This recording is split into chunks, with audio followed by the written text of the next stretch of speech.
Subscribe करें हमारी channel lucky classes bye Lavkush को और बेल आइकन प्रेस करना बिल्कुल मत भूलें। नमस्कार प्यारे साथियों, आप सभी का स्वागत है मेरे YouTube channel lucky classes bye Lavkush पर।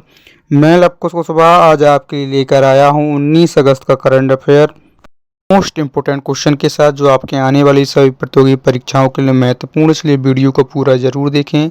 अगर आप हमारे चैनल पर नए हैं तो चैनल को सब्सक्राइब और बेल आइकन प्रेस जरूर कर दें, जिससे हमारे आने वाले सभी वीडियो का नोटिफिकेशन आपको समय पर मिलता रहे। चलिए बढ़ते बिना किसी देरी के सेशन के फर्स्ट क्वेश्चन की ओर। हाल ही में भारत में कितने नए रामसर साइट्स की घोषणा की गई है? अगर एग्जाम में पूछा जाता है कि भारत में कितने नए रामसर साइट्स की घोषणा की गई, तो 3 रामसर साइट्स की घोषणा की गई है। तो क्वेश्चन नंबर 1 का आंसर हो जाएगा ए। चलिए बढ़ते सेशन के सेकंड क्वेश्चन की ओर। हाल ही में राष्ट्रीय स्वतंत्र श्रमिक दिवस कब मनाया गया है? अगर एग्जाम में पूछा जाता है कि राष्ट्रीय स्वतंत्र श्रमिक दिवस कब मनाया जाता है, तो प्रतिवर्ष 16 अगस्त को इसको मनाया जाता है। तो क्वेश्चन नंबर सेकंड का आंसर हो जाएगा ऑप्शन सी, यानी 16 अगस्त। चलिए अब बढ़ते हैं सेशन के अगले क्वेश्चन थर्ड की ओर। हाल ही में भारत और किस देश ने जल प्रौद्योगिकी केंद्र स्थापित करने के लिए समझौता किया है? अगर एग्जाम में पूछा जाता है कि हाल ही में भारत और किस देश ने जल प्रौद्योगिकी केंद्र स्थापित करने के लिए समझौता किया है, तो भारत के साथ इजरायल ने समझौता किया है। क्वेश्चन नंबर थर्ड का आंसर हो जाएगा ऑप्शन ए, यानी इजरायल। चलिए बढ़ते हैं सेशन के नेक्स्ट क्वेश्चन की ओर। Question number 4।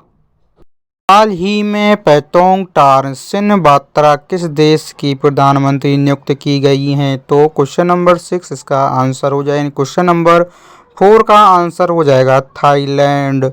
चलिए अब बढ़ते हैं सेशन के नेक्स्ट क्वेश्चन की ओर। Question number 5। हाल ही में किस राज्य सरकार ने कामकाजी महिलाओं के लिए 1 दिन की मासिक धर्म छुट्टी की शुरुआत की है?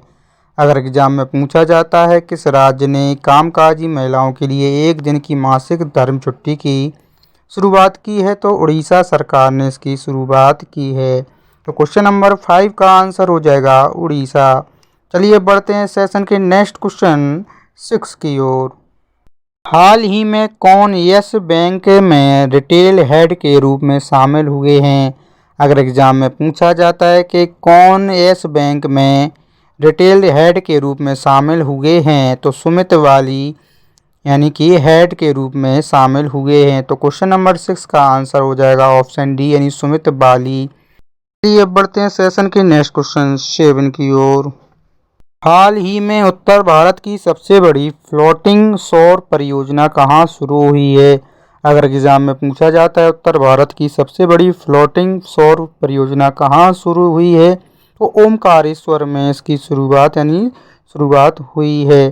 तो क्वेश्चन नंबर 7 का आंसर हो जाएगा ओमकारेश्वर, ऑप्शन डी इसका राइट आंसर हो जाएगा।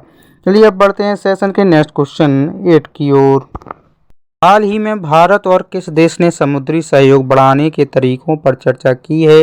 अगर एग्जाम में पूछा जाता है कि भारत और किस देश ने समुद्री सहयोग बढ़ाने के तरीकों पर चर्चा की है, तो वियतनाम ने इस पर चर्चा की है। क्वेश्चन नंबर 8 का आंसर हो जाएगा ऑप्शन ए, यानी वियतनाम।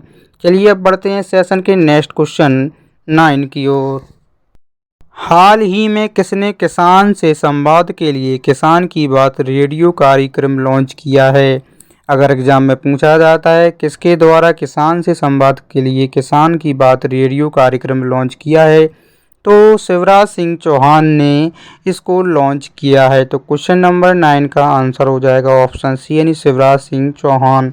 चलिए अब बढ़ते हैं सेशन के नेक्स्ट क्वेश्चन 10 की ओर। हाल ही में 70वें राष्ट्रीय फिल्म पुरस्कार में किसने सर्वश्रेष्ठ अभिनेता का पुरस्कार जीता है? अगर एग्जाम में पूछा जाता है 70वें राष्ट्रीय फिल्म पुरस्कार में किसने सर्वश्रेष्ठ अभिनेता का पुरस्कार जीता है, तो ऋषभ शेट्टी ने इस पुरस्कार को जीता है। तो क्वेश्चन नंबर 10 का आंसर हो जाएगा ऑप्शन ए, यानी ऋषभ शेट्टी। तो ये थे आज के हमारे टॉप 10 मोस्ट इंपोर्टेंट क्वेश्चन, जो आपके आने वाली सभी प्रतियोगी परीक्षाओं के लिए महत्वपूर्ण है। भाई बहन के पावन पर्व पर आप सभी को रक्षाबंधन की हार्दिक शुभकामनाएं। तो आज के लिए बस इतना ही। मिलते हैं कल एक नए वीडियो और टॉप 10 क्वेश्चन के साथ। गुड नाइट, शुभ रात्रि, आपका दिन मंगलमय हो।